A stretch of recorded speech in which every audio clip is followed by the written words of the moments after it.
Please welcome Victoria Gotti.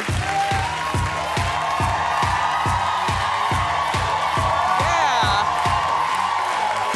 Doing it. Yes. You look terrific. Hi. Thank you. Have a seat. So, you look fantastic. You got the best audience. Yeah. Always have. Wendy always had the best audience, no matter what. No. Guys, serious.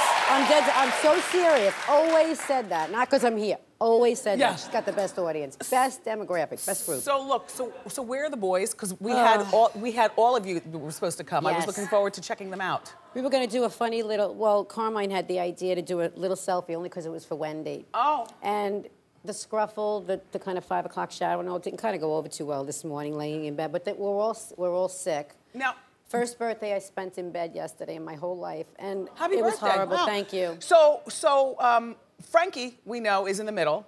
Yes. And he's actually the youngest, but he's in the middle. Yes. And then John is with the suspenders. Yes. Right. John is engaged. John is engaged. And then there's Carmine next to his mom. So. Are all the boys still living at home for real? Yeah. Well, they all have their own apartments. John has his own home. We live on a lot of property, so we're all home, but we're kind of not.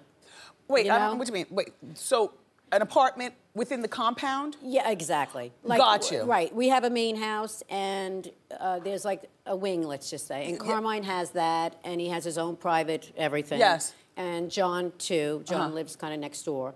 And Frank has his own, division. And we all have the common areas. But and we left it that way.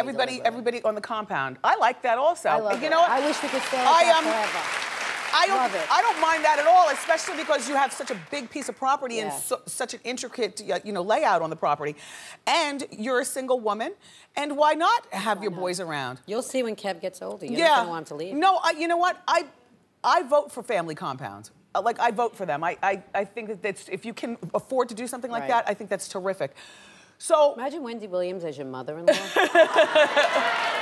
Now, cool. Are the boys allowed to have their girlfriends over at the house? Live. Oh, live there. They live.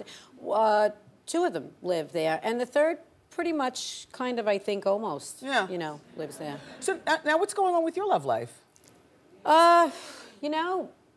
I like to say every time when anybody asks me, I'm dating. I really wasn't dating, just till recently.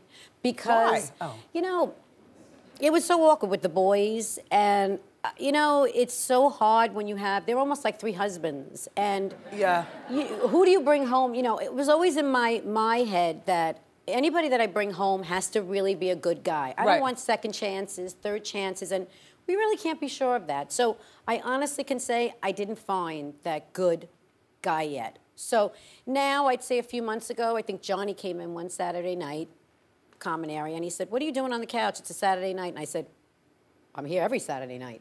Yeah.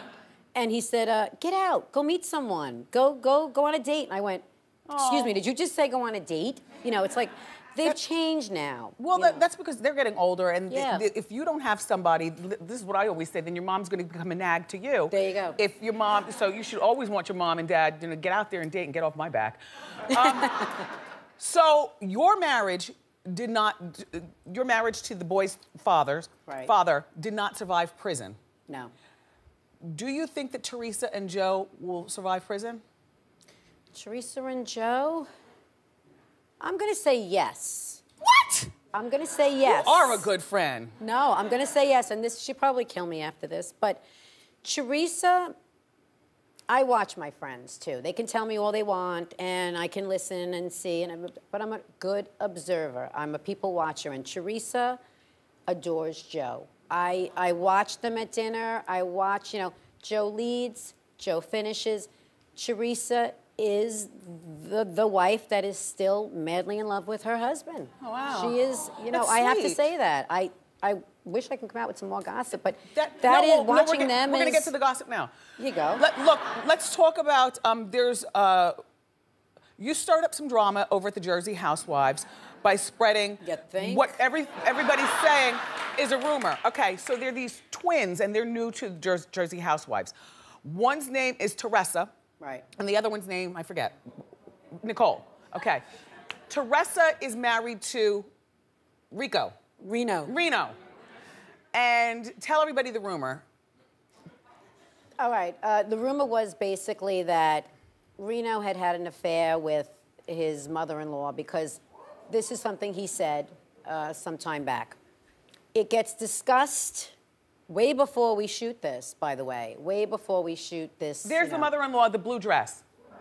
Now, again, I'm not saying that it happened. I could care less. I'm just saying, basically, when we're all having this conversation, and it's brought to me months and months before this show, it's been an issue now, behind the scenes, I guess, with the show people. And it comes up, and they're all discussing it, and then they come to see me, and they ask me about if I had heard, and I had heard it. You heard it from him? From him. But, you know, he is, like I said, I tell them there, and I'm sure they edited that out, because I didn't really see that episode, but I heard a lot about it afterwards. And you passed the lie detector test. Yeah, yeah. Stranger things have happened. You know, husbands sleep with their mother-in-laws all the time, don't they? You know, he is a clown, I will say that, and he likes attention. Did he ever try to hit on you? No, we never had that. We didn't stay friends long enough to. Yeah. I kind of ran. Did you get paid for being on Housewives? No, not 1 cent. So what made you want to go out there and, you know, be part of that? Teresa called me. She was doing an appearance in my town, a town over, and said, I want you to come, you know, as we always do. We do when she has a book signing or what have you. We get together, and if she's in my neck of the woods, I'm in her neck of the woods, always. We had dinner plans. We go to this appearance. It was one of those really blustery, snowy, icy days. And they end up back at my house instead of dinner. And then this conversation is instigated, initiated, and there you go. Well, thanks for coming on the show. That was great. And shooting straight. Growing Up Gotti, 10 years later, premieres tonight at 9 o'clock on A&E.